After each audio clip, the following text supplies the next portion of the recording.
Hello, and welcome to the Weekly Scroll Podcast. My name is Ryan. And I, for one, love cats.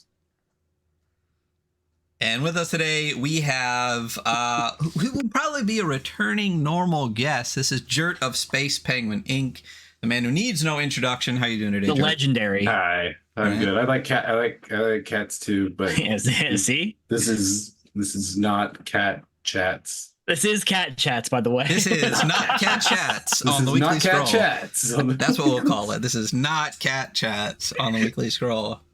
Yes. But yeah, Jarrett Crader. For those that don't know, how fucking dare you pick up any indie book and you'll probably see his name in there. How's it going? How's life? How is not cats? Yeah. Wow. The company is named after cats for those watching at home. We now know.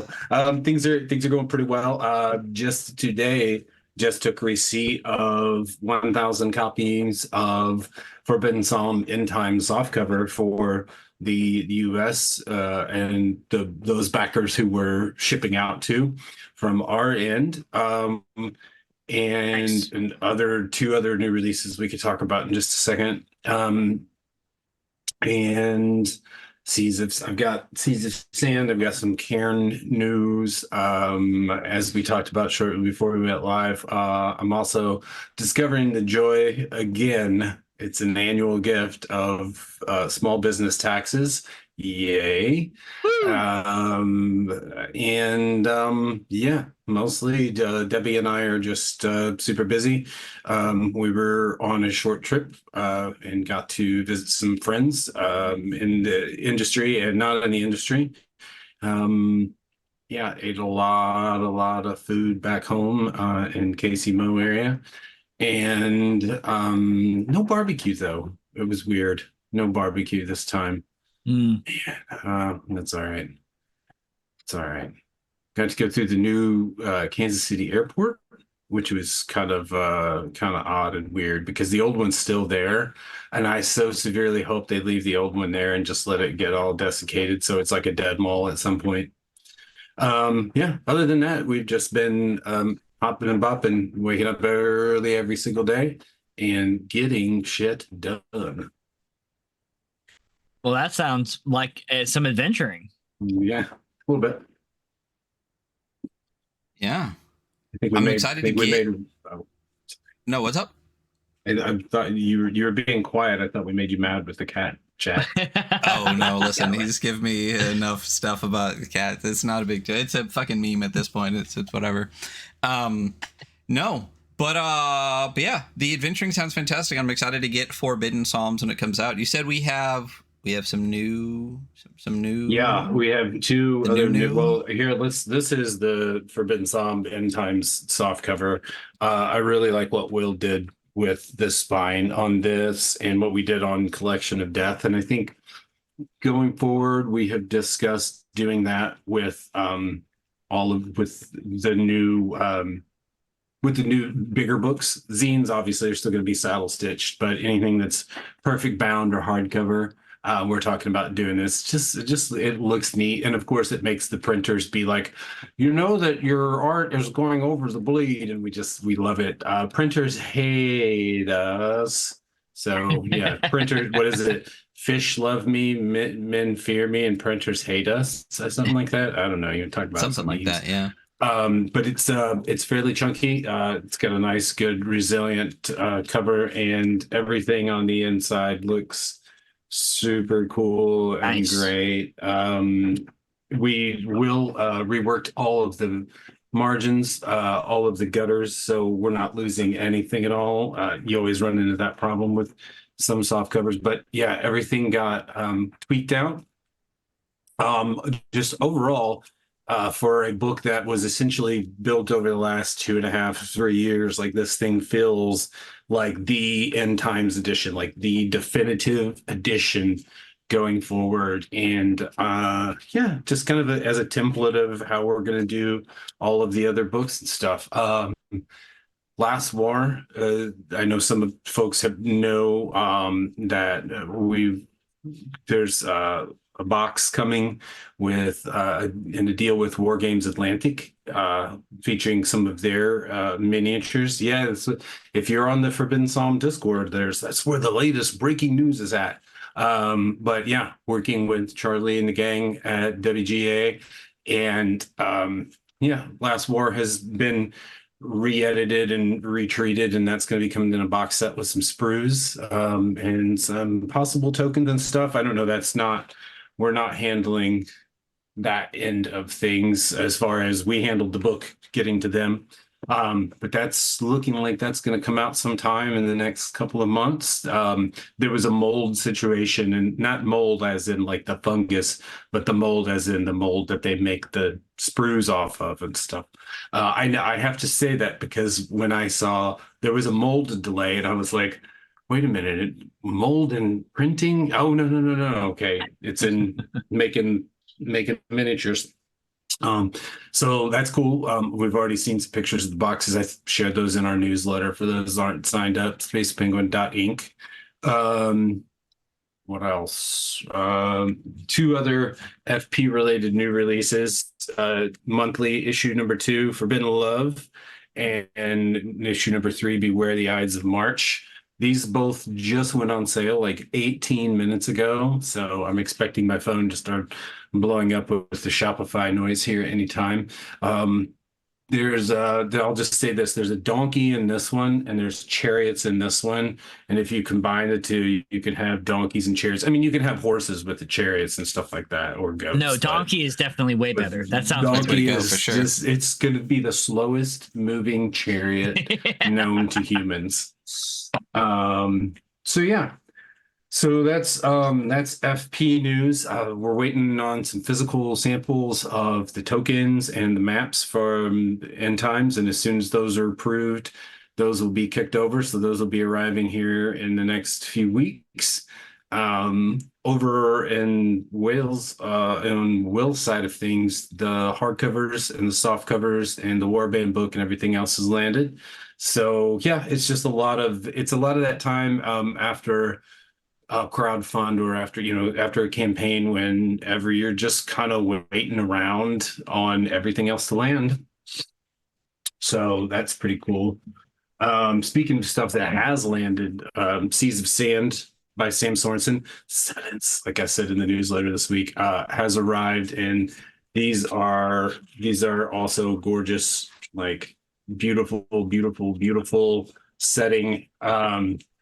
These are all getting packed up. Debbie's working on those right now. Those should be going out in the post starting next week. The joy of figuring out how to make your backer kit interface with your ship station, with your pirate ship, with your everything. Behind the scenes, it's a lot of chicken wire and super glue. It really is. But we're learning a lot of stuff and doing a lot of repeatable processes. So a lot of stuff is starting to happen a lot quicker. nice. So, and then Cairn News, that contract, and we're hammering that out right now. Contract negotiations. It's just a lot of back and forth and getting stuff laid in, getting some quotes for that. The sign up is ready up for that. Look at Karen RPG 2E on Kickstarter. Everybody can sign up. But this is a sample copy that 𝗄𝗄 had done for PAX back in December. So it's missing a bunch of Amanda Lee Frank art, but it's just overall, it's starting to feel good. It's starting to look good.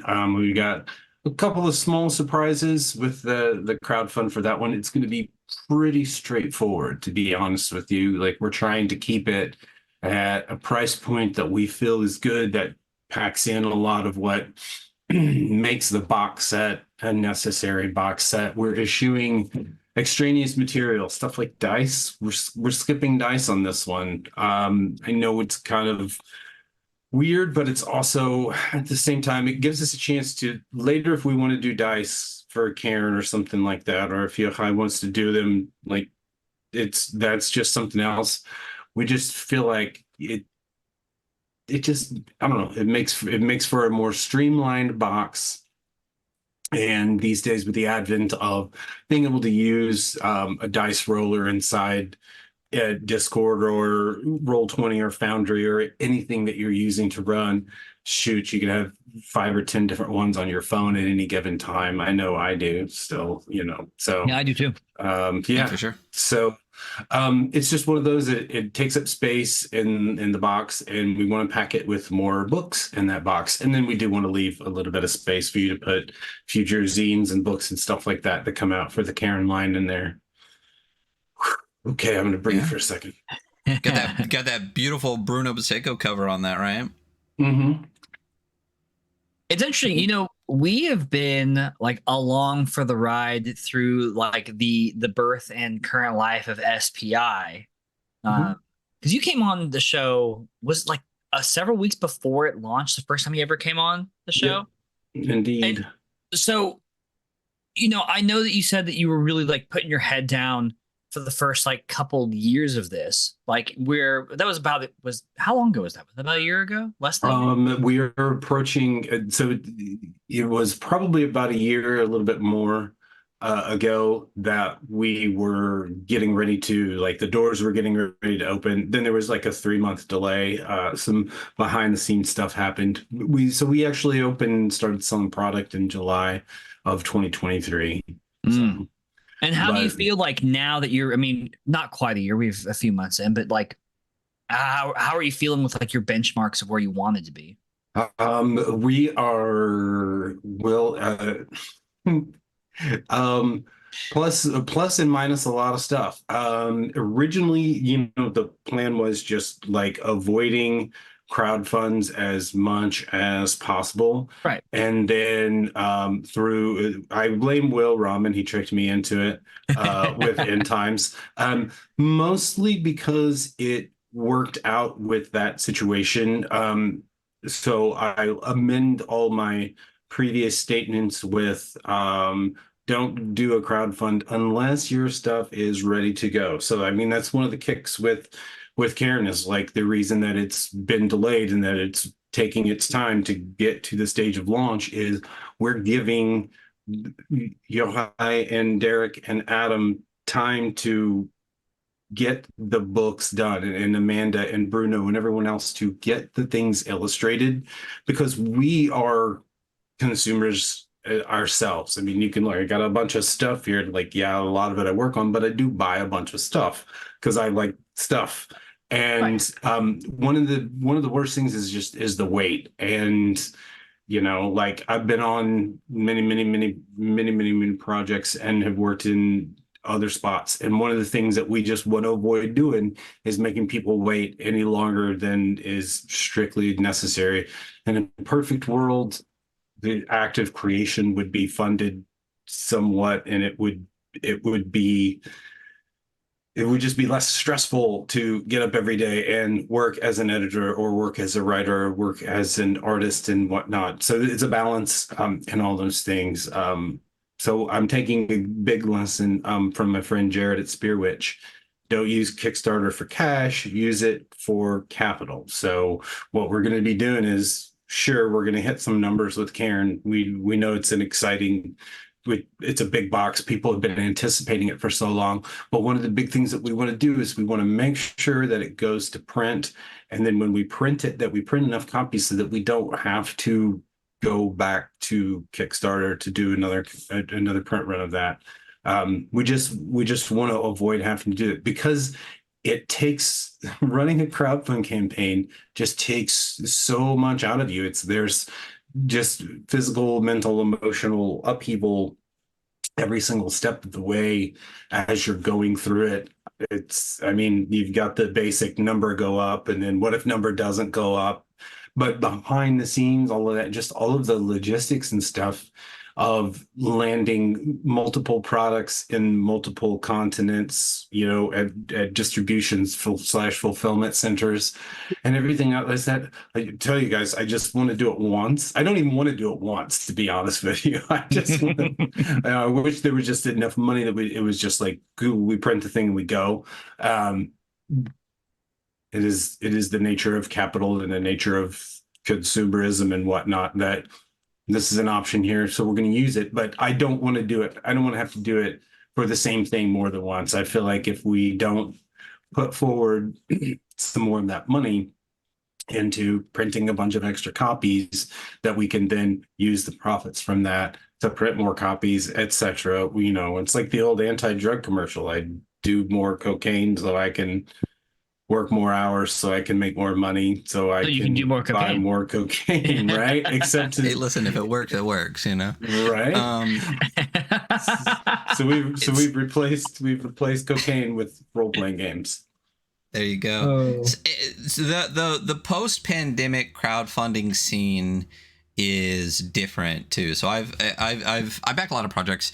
It's because I like to support indie creators. Not only am I enthusiast, but also a collector. You know, like if I find someone whose stuff I like and who I like, you know, I'll try to snatch it all up. You know, because I like to support the people who, you know, give me the dopamine that I so crave. But it's an interesting shift that I've noticed pre-pandemic and post-pandemic, and I think that this, especially, you know, we've talked about this last time you were on about not having a bunch of bits and bobs and bullshit in the Kickstarter stuff. Like, I notice fewer campaigns having dice and tokens and stickers and all this other stuff. I think logistically, not only does it increase the cost of the final distribution, but I can only imagine it increases like the Deering project like thing. Like, not only is it cost more to make those things, but those things have to be shipped somewhere so that they can all be put in a box. And, you know, when Kickstarter is also already such a massive headache, when you have to not only just like have like, here's a zine, here's a PDF, like I really just have to send you the zine, but you have to get 50 pieces together in a box. I mean, the logistics behind all of that, the increased costs, then as costs increase every month, every year and year and year, you have a lot of projects that are looking back, you know, 2 years ago, they collected shipping, but something got delayed and now they realize they haven't raised enough money for shipping because shipping has gone up in 2 years. So it's such a good idea. And as a backer who's backed a lot of projects, I have enough fucking dice. Like, I have all of those things. Like, I really just want the product when I'm excited to, or I want the game or the adventure or whatever while I'm excited for the game or the adventure, you know, not 3 years later. So if anything that would get the thing to people sooner than having to wait, I is such a blessing when you can actually get it, as opposed to, like you said, like, I don't want to wait 6 months so you can like get a dice mold made. Like, I just don't. So it's really nice to hear that. And obviously Karen is going to be huge. It's already currently huge, and a 2E with 𝗖𝗄𝗃, and I know that they're also working on Beyond the Pale right now. But really excited for Karen to come out, and excited to hear that all the ducks are in a row before this thing that's obviously going to blow up, you know, has the button pressed on it. We hope so. Like a lot of my mornings are getting up pretty early to work with printing partners and find out stuff. And just, I know that on the creation side, because this is like slightly different for us. Usually I'm involved in the creation side in some way, shape or form, in like developmental editing or coaching, or just in something. In this case, you know, 𝗖𝗄𝗃 and Adam and Derek have been doing, you know, the writing and the design and the editing of all that, and then constantly play testing and all the artists and everything. Like, it's been nice to be able to just focus on, to not have to wear every single hat, or to not have to wear multiple hats. Because my first love is and always will be editing. Like, I edited it, did a read through of Jordy's Salam issue 1, the Spike of Dosku, this morning. Like, I'm super excited. I just gave a full-on like proofread. Like, I love, for fun. Yes, I got up this morning and read and made notes for 2 hours on a PDF of a zine.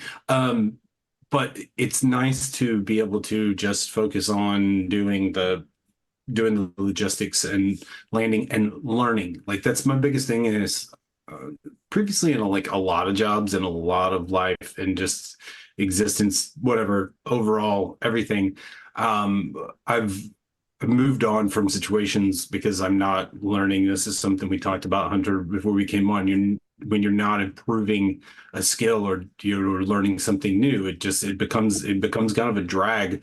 And I can tell you this, shifting from the freelance, from behind the scenes, from working for other people to working for myself, or for ourselves, whatever, it has been an eye-opener, just learning all kinds of new stuff every single day, and just repeating to myself, do the hard stuff, do the hard stuff, do the hard stuff, because I like the easy stuff. And not that editing is in particular easy, but it is something I have more practice at.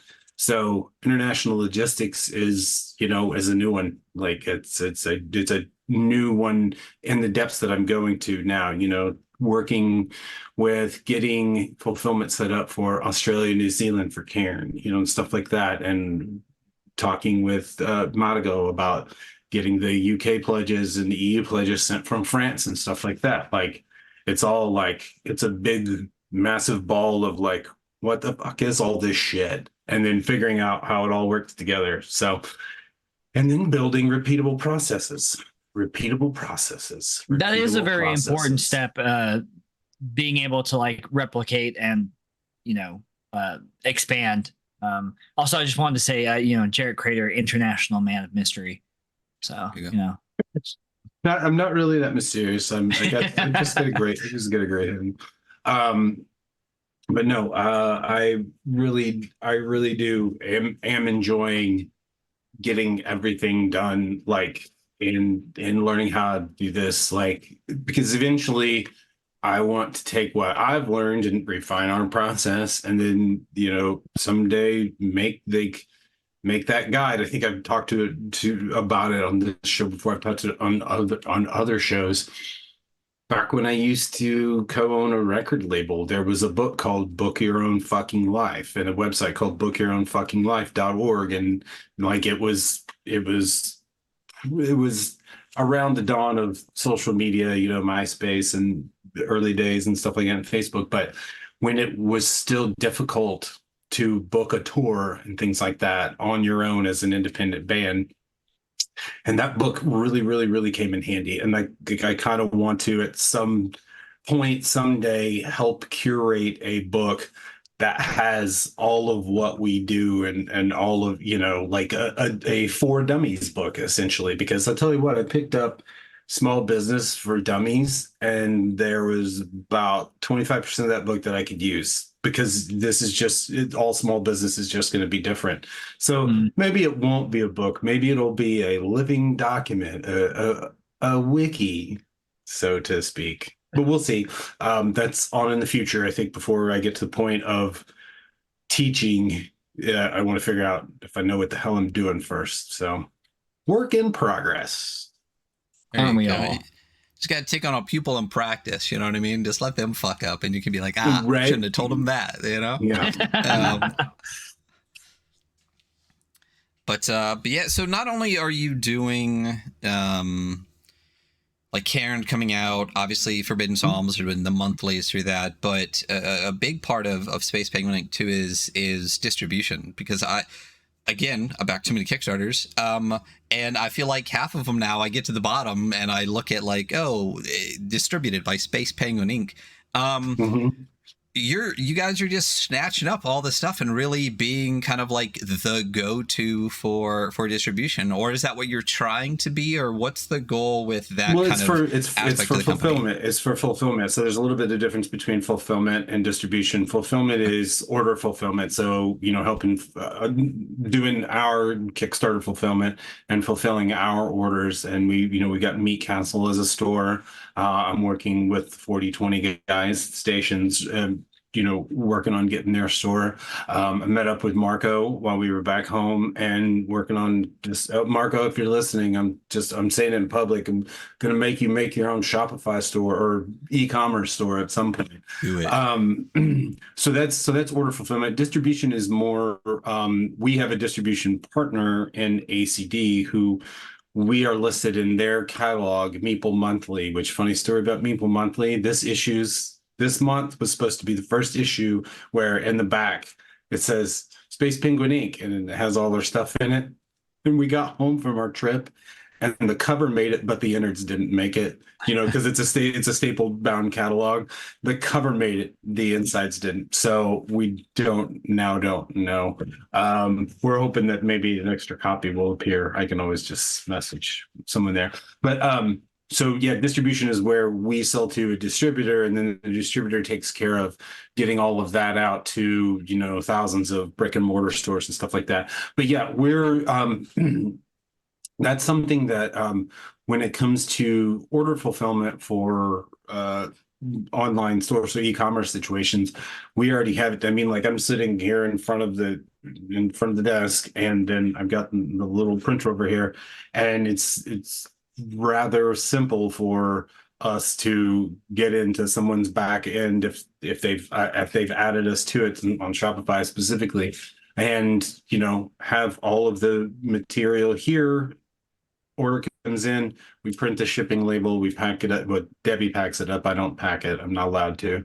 Debbie packs it up, and then it hits the mail, right? And we're starting to offer that, and we're offering that. Like we're working with Sam with Seas of Sand. We're working with 𝗏𝗏 at down in Youngardie for that. We've got Shadow over Gloomshire. We've working with Stewart. We're working with, I mean, we're working with quite a few folks. We're handling a bunch of stuff for Marco's Spicy Tuna RPGs outsourced, and some other stuff. Yeah. So it's a lot of just a couple things, mailing. Yeah. But it's pretty easy for us to, not easy, but it's pretty steady for us to control, as in a lot of like the Kickstarter that we did for 𝗏𝗏 End Times it's going to be, I think it's almost evenly split between the backers that we're shipping out here and the backers that Will's going to be shipping out from the UK. Cairn's going to be a lot bigger. Obviously, there's just gonna, I feel like it's going to be a lot more. So that's the real one where Debbie gets to see if she really wants to just do it all the time, because it's going to be hopefully thousands, fingers crossed, of orders. Yeah.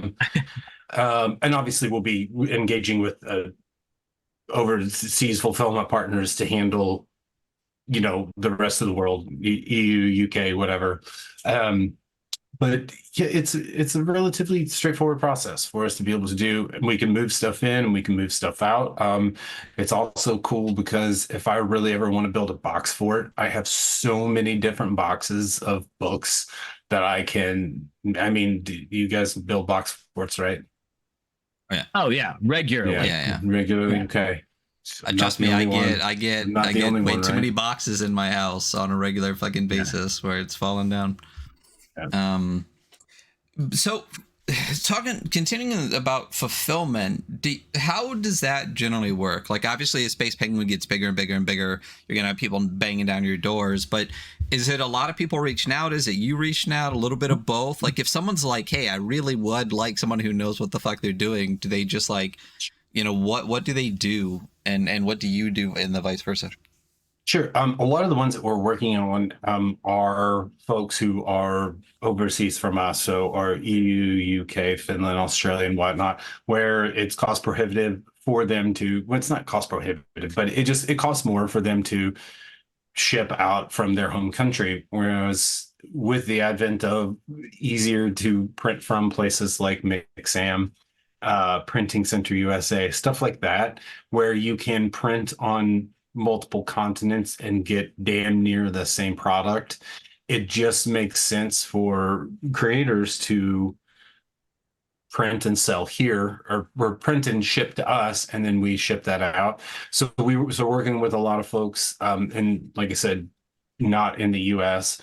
And then with Seas of Sand, like I've worked for years off and on with Sam editing other stuff. And then when I was at Exalted Funeral, we published his The Big Wet there, which by If y'all don't know the Big Wet, I'm sure you do know the Big Wet. It's good. It's Mothership, but it's Waterworld, but it's also like the Deluge plus, I don't know, Noah's Ark and stuff like that, but without the weird creationism stuff, you know.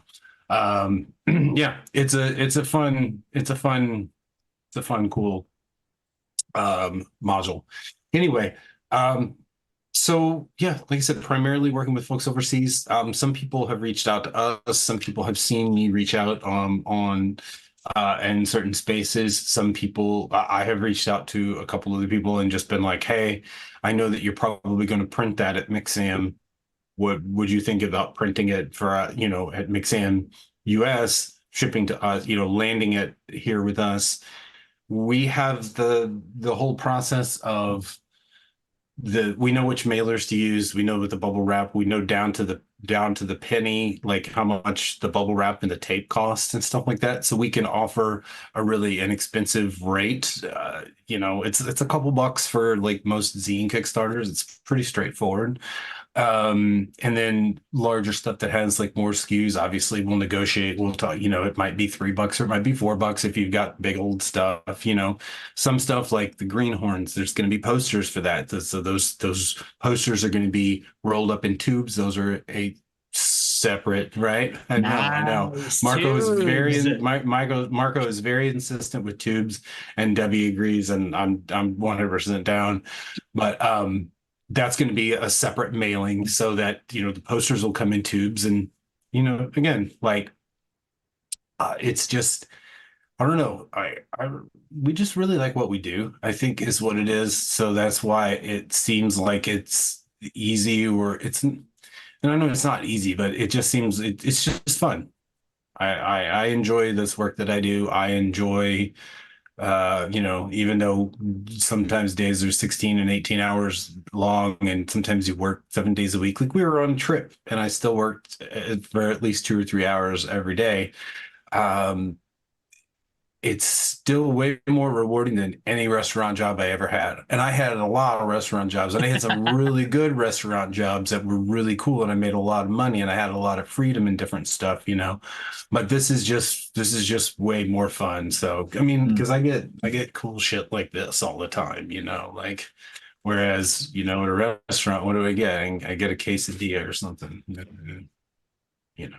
Although quesadillas sound pretty good for lunch. There's that ADHD kicking in. There we go. The first time on the show today. So do you think, I mean, speaking of to like having such long days, like, are you, I mean, the thing is, it's funny because you're really only like 7-ish months in, but like there's just already so much going on. But like, is there any plan to like expand like your staff beyond just like your crew that you have now? Yeah, so right now I'm on the front end of, you know, editing and logistics and creation and a lot of, you know, the numbers and the math and whatnot. And then Debbie's on the back end with obviously oversight of everything I do. Right. So like you can't be left to your own devices. So. Exactly. And then she handles all of the packing and the shipping and stuff like that. Like, and then we have Dye Sugars, who handles our marketing and ad creations. And then we have coaches. You know, 𝗏𝗏 like coaches me with how to run SEO and stuff like that. Adam's like, plug for Adam. He's working on his own marketing company, and I'll get him to get on your show at some point too, unless you guys might know Adam. But anyway, if not, I'll hook you up. Because he's got a lot of skills that he's learned from his other jobs that he wants to share with folks, you know, like how to do a better marketing. Like it's a necessary evil. So that's kind of where we're at, like staffing wise now. And then we all, of course, have a shit ton of freelancers, you know, folks that we work with, folks we're working on projects with, and other folks and stuff like that. But for the current time right now, we're keeping it pretty tight. And part of the way that we can keep it pretty tight is we have learned to say no. It's hard. I don't ever want to say no. I don't ever want to say no. I want to do all the projects. But at the end of the day, I can't do all the projects, and I can't be strung out and worn out and dead and burnt out because I keep saying yes. So it's just being open and honest communications with partners and stuff like that as you're working through stuff, and just straight up saying, cool, I really like your idea. We can't actually act on this for X amount of time or until X date.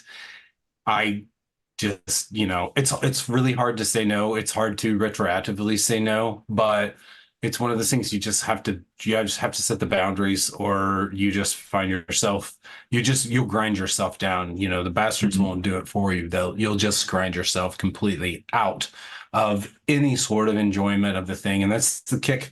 Like, you just really want to, I really want to keep enjoying what I do. I really want to be able to say out loud, awesome, today was great, something like that. I mean, that's important. I mean, especially when you, like, it's always important to do the thing that you love to do, but it's especially important when it's also the thing that, like, pays your bills. Like, it's 16 to 18 hour days for a thing that you hate is it going to do exactly what you're saying? Is just going to grind you into pieces almost instantly. I mean, that's literally the world we live in, and the reason a lot of people are the way they are right now. But being able to do something creative, like you said, that like you enjoy, makes those 16 to 18 hours, 7 days a week days, I assume, tolerable, if not always enjoyable. But also having that vision of progression and moving forward with it as well. Yeah, we're working on some board games. I've been working on a board game of my own creation called 𝗡𝗢𝗧 𝗖𝗵𝘁𝗶. It'll be, I'm calling its birth date 𝗓𝗍Con, because I started talking about it at 𝗓𝗍Con 2022 with Andrew Bellery, and really wanting to like fire it up and kick it off. And at that point I'd had most of a draft, and then we really laid into it over the course of the next year. And then last year at 𝗓𝗍Con, I took a early prototype. It was hideous. It was ugly. It did not look good. The cards were whatever. It was jank. But I took it there and I discussed it with Andrew and Justin Sirois and a few other people, and Doug and a bunch of other folks, and we just kind of beat it up, and it was not in a playable state. Last year Andrew came up, or came down and stayed, and we spent 3 days really intense, and David Hoskins joined us, and between the two of them and Debbie and I, we really we broke the game and we fixed the game. And then it's now several months on from that, and I have finished the draft of the rules, the drafted rules. Luke Gearing is looking at it right now. I'm waiting anxiously for him to tell me how awful it is, because I know Luke likes to play a lot of board games, similar to the kind of board games that I play. Also, it's funny to switch writer and editor roles with him. We've not really done that before, but it's kind of neat. I have, big steps with that. I have ordered a physical prototype from the Game Crafter. I was really hoping that it would be here on March 21st, the day I leave to go to 𝗓𝗍Con. But guess what? It's going to ship on March 21st. So I might have to take my janky DIY homemade prototype version number 2. But I'm taking a version of the game to 𝗓𝗍Con this year to actually meet the public, to talk to the public. And same thing, we're talking with our friends David and Jackson about David's game, Cutthroat Fruit Merchants. It's got art by Skullboy Sam Amelli. The sucker looks great. That one is, so 𝗡𝗢𝗧 is a dudes on the map. Cutthroat Fruit Merchants is a worker placement economic sim. Plus it's got pirates, and it's great. It's got great Sam art. So that one went out with us this week and met people in real life, and met non-gamers and non-game designers on our end for the first time. I think the creators have run it up against non-designers, I guess, real humans. The game designers aren't real humans, let's just be honest. No, we're not real. So Cutthroat Fruit Merchants is in the works. Debbie and I have a board game called Penguin Adventures that is also in the works too. So we're not just doing books, we're also doing board games. I'm working with a couple of different people. I'm working with 𝗡𝗊𝗧 Brandon Yu on a deck of cards for solo play generation. And Brandon is right now, he's working through iterations of what the process is going to be for illustrating and writing these. And like he's learning, I don't know if you all follow Brandon's art stuff and plus, but his process is just amazing, and he documents everything, and he's really into solo RPGs, and so that's what this is for. We've got a deck of cards, a deck coming up for Mothership and some other stuff, you know, in the future, third-party stuff. Yeah, we're just kind of doing a lot of different things. We're staying away from the dice side of things for now, just because like I love dice and they're cool, but I've just feel like it's another whole realm, you know. But Yeah. I think I mean, there will be dice in the board game, obviously, because you need dice in the board game. But guess what? They're going to be D6s. Makes sense. Straightforward. And they probably won't. They're just going to be D6s, I think. They won't have any little special stuff on them. So, but overall, just super straightforward. We're working towards games, we're working towards cards, so diversifying a little bit. We'll always keep making books because I feel like I know a lot about making books, and I'm still learning new stuff about making books and working with different printers and stuff like that. But I feel like we've got a pretty reasonable handle on the process that one takes to get there. So yeah, learning how to do board games, and then, you know, I'm also gleaning a little bit about apps and stuff like this, and, you know, digital accoutrement and all that stuff. So I don't know. I guess that helps keep it interesting. I don't even know why we're talking about this. ADHD. This PI is SPI is talking about it. Yeah. And we got into board games. And yeah, we got there. So why? I mean, obviously, like, you are a board game enthusiast. You're obviously making your own board game, but outside of your own board game, is that going to be like a division within SPI? Do you guys want to be like indie, you know, game, like books and games and adventures and board games and cards and bobs? I think it's whatever is relevant and whatever makes the most sense per project. So will we always want to keep a board game or two cooking somewhere in there? Yes. But right now we're sticking with Kill the Wizard, Penguin Adventures, and Cutthroat Fruit Merchants. That's our focus as far as board games go. If one of those gets to completion and fruition, that does not necessarily mean that we want the next one in that line. We might, but that's the same thing with all of the RPG books. Like, you know, I get a lot of folks, like, I've been lucky enough to work with a lot of people over the years, and when I get a chance to actually work with someone on a project and all the way through, like, it's not like Will's different. Forbidden Psalm, like, that's a line that's kind of, we've been building that together for a bit. He's luckily had me on, you know, thankfully had me on.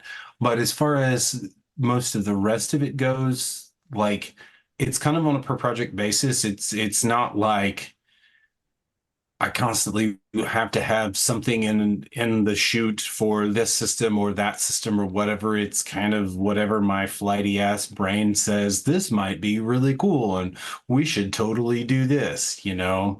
It's like right now we've got at the we got other previews of stuff that's coming up in the next couple of months. We've got At the Mutants of Madness, which is an MCC third party coming up. They got the okay from Joseph Goodman the other day. So talking to Stella this afternoon. And that one's going to go to print pretty soon. We've got Resonant by Amanda P, featuring art by Tony Tran, designed by Dice Sugars, editing by myself and a slew of other people. That's for Mothership. That's a third party. That one's going to be going to print very shortly too. We've got Charlotte's Daisy Chainsaw coming up, which is, for us, it's a system. And we haven't really done a lot of systems yet, aside from Forbidden Psalm. So I'm interested to see how that goes. The common take is systems always sell better than modules because, you know, people want to buy the system because they want to buy the thing. And then if you have the module with the system, then you're more likely to sell the module as well. And we've kind of purposefully since day one been like, no, we're just doing those, except for, again, like, you know, the skirmish system of 𝗏𝗏𝗧 𝗖𝗵. So we're trying that out. We've got another one, partnership with Neon Rock coming up for 𝗏𝗏𝗧 𝗖𝗵𝘁𝗀. It's weird. Two magical girls based games in the short span in this early year, or in this early part of this year. So yeah, I don't know. It's just I don't even know. Sorry, train of thought. It won't necessarily be like we have to do any particular thing for any system or that we have to have a system plugging in. I think that's the one part of me that will always remain unbusinesslike.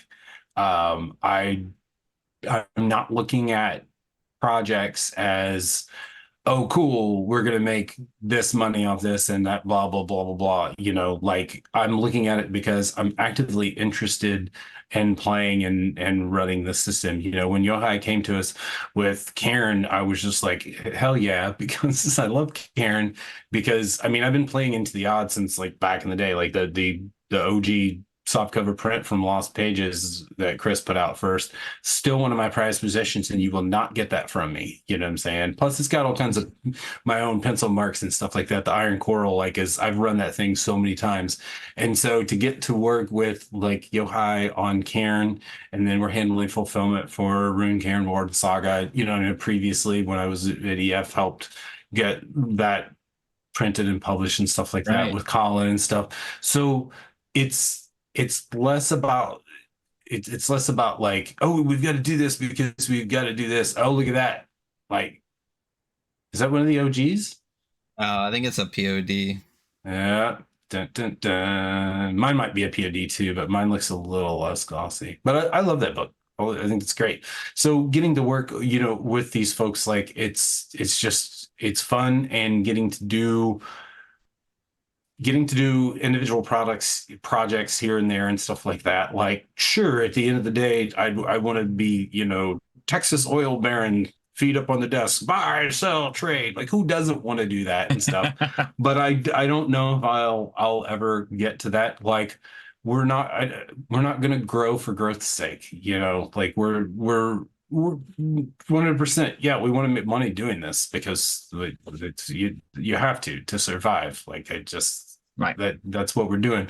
But the money isn't the end all be all at the end of the day. It's, did we make cool weird shit at the, you know, do I feel good about having it on the shelf? So yeah, I mean, a couple things with that, and then I had another question about board games, but like being able to have the connections, expertise, talent, and movement in a company to be able to say exactly that. Like, I'm not making this thing just to make money. I'm making this thing because it's fucking cool, and the fact that I can make money from it is great. But that also means that I can just make more fucking cool shit. Is, for a creative, I can only imagine like the hopefully the goal, because if you're just making money for money's sake, then I don't feel like this is the space to be in. If you're not 𝗏𝗏𝗧. But so it's nice. I mean, obviously we know you, and it's nice to know that that's the direction SPI is going in, that like you can always just expect cool shit because it's cool shit, not just because this is the next one that might make a bunch of money. A question about board games, though. So, like, you're talking about developing and putting out board games. Do you imagine SPI ever being like carrying established board games already, like having that brand to the website? Or is it mostly going to be like the things that aren't necessarily zines and books that are like cards or board games or not? Are those primarily going to be things that are developed within SPI or carried, like cards for things that have been developed for like Mothership, which obviously you have a relationship with? Is it primarily going to be that, or are you going to carry like, you know, a bunch of like the Thursday night game stuff or Tuesday night game stuff on there as well? I'm repping the shirt. This is one of my three mothership shirts. This is a staff. This is Tuesday night game staff shirt. It's that Sean gave us at one of the Gen Cons. It's got Dave on the back. Dave is the astronaut. Dave. I know his name's not Dave, but it's Dave. It's whatever. Dave. It's It is fucking definitely Dave. Sean hates that Dave. shit. Sean hates that shit. Like much like I hate I hate the non-acronym that Gearing created for Mothership. Don't say it. Don't say it. Don't say it. Will we carry other board games and stuff like that? Probably not. Just kind of like most of the stuff that all of the stuff that we've put out that you can get on our store, like I've had a direct hand in the creation of, whether it was coaching through the Kickstarter or developmental editing or some sort of, just early feedback process and stuff like that. Like it's stuff that I'm avidly interested in and working in, like I'm not just putting stuff out just because I want to, put stuff out. So will we carry other RPGs or board games and card games, stuff like that? Only if if I put my grubby fingers in that, if the creator is cool with me being like, cool, but have you thought about this? And it's not me being just like some sort of tastemaker or elitist or something and saying that, oh, it's only good if I've got my hands on it. It's just what I want to do to set us apart from other publishers and other shops and stuff like that. Like we're not trying to be like all to everything. That's why our growth is going to be slower. Like it's going to be more tedious because I don't know. I'm not in a rush. I think previously in life, at other jobs and stuff like that, I've just always been in a rush. And these days, like half the day, sure, I feel like, blah, blah, blah, I get all this done. But then, by the afternoon, I'm just like, oh, okay, got a lot of stuff done. Cool. I can get in here now and I can start working on stuff and having a little bit more relaxed time doing it. And so that my really super true love is board games. Like I don't know why. I think it's because I played board games before I started playing like RPGs and stuff. So I'll always go back to that. So yeah, eventually probably I'll have a sequel to Kill the Wizard. So yeah. We might have more robots. That really helps make the difference between, because there's a stark contrast, not saying that one is better or worse than the other, but there's a big difference between shops and like presses and publishers, and I, when you look at things like obviously the direction SPI is going, but if you look at something like Games Omnivorous and stuff like that, there's a personality, there's a consistency to a type of creativity that really draws people. And I think it's really important with presses and publishers and stuff like that, like especially in the indie scene, like to have that kind of sense of personality. A lot of ttrpgs, especially in this area, are somewhat cults of personality a little bit, or at least people like latch on. And if you're going to be a press or a publisher, clearly, if your fingers are in everything, people have a level of consistency that they can expect from it. They know what a Jarrett Crader book feels like, or what a Jarrett Crader board game looks like, or what SPI and like the stable of creatives that you built up around. So it's super important. I that's the answer that I really loved, that I wanted to hear. Like, yes, we're only going to put out stuff that we do because we like the stuff that you put out. Like if I can always just go to a shop, or places that used to be presses, publishers that are becoming shops, to buy the things that I want. But if I want something from Space Penguin, it's nice to know that I'm getting something from Space Penguin.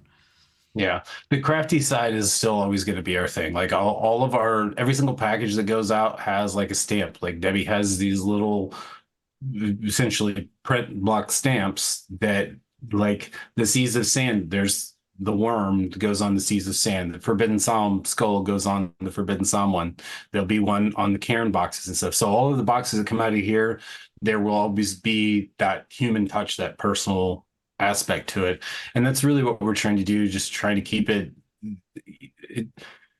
I don't know, like there's something to be said for it to be like much larger and things like that, but I feel like I spent a lot of my life working for for other people and other people's things and other people's dreams, I guess. Like, you know, in previous lives or just in lives working in this business.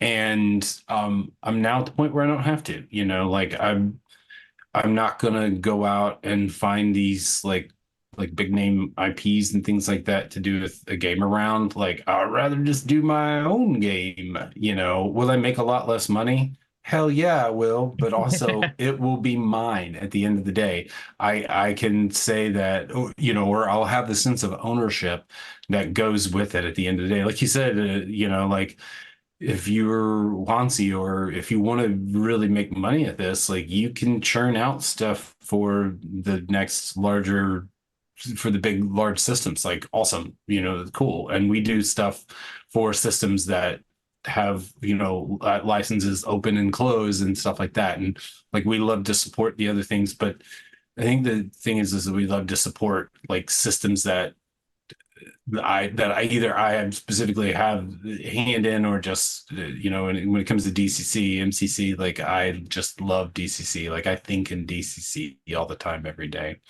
And that brings me to one tiny little one. We also do things too where we have a module coming up later on, probably first half this year, called Cobra Express, and is written by Sam Kemp, art by Ja'Cory Holder, designed by Christian Kessler. I'm doing editing and stuff like that. And Sam is like a pro DM, like runs like 5e games and things like that, you know, public play for events and stuff. And we're working with him and we're translating that into as well. So it's going to be a D&D book, but in the column next to it, it's going to have the DCC stats. So it's going to be useful for both of it. And so if you look at like the stuff that like Goodman Games does, where they have like the DCC line and the 5e line, and they're starting to get those where they have both versions of it. So we're attempting, this is an attempt. We're seeing how it goes, putting this together in one book, you know. And Sam's got like 3 more planned out. And guess what? The first one is a train heist. Boom, railroads. I love them. I don't care what anybody says. I love me a good railroad funnel. So it's kind of a hybrid of, you know, 5e, but with some funnelish aspects, and then DCC, just to see what happens, because I want to see if there's I really feel like there's a market. Like there's absolutely a way to get folks who are perhaps familiar with one system who want to be familiar with the other one. And it could go both ways. There are folks who play DCC and run DCC probably almost religiously, who might be in a geographical area. They might relocate and they move, and they just can't get anybody to play anything 5e related. So here's this module that's in DCC, that's something they know, and then they can quickly learn 5e, and then boom, and then that there might be enough aspect, you know, because each system has its own little tweaks that make it, if it's written in that way, that make it, you know, I'm looking at you, like Fortitude saves, you know, that can really be like great. Just the saves in DCC are great equalizers, as far as like it makes, that's what makes part of it, what makes that system really great in and of itself. That it doesn't just, you know, it separates it from being just another D&D alike. So yeah, so we're doing that one. So that's kind of neat. So can we expect all of the regular 𝗲𝗂 5e books on Space Penguin in the future as well? You're so evil. Hey, it's Creative Commons basically now, right? We can do whatever we want with it. You know, I think there's an interesting market for bridge products. Kristen said that in the chat, but it's true. There's some interesting games that have come out that I feel are nice bridges, and I said this recently, and we're gonna tangent into a direction that we probably don't need to, but whatever. We got time. Tangent.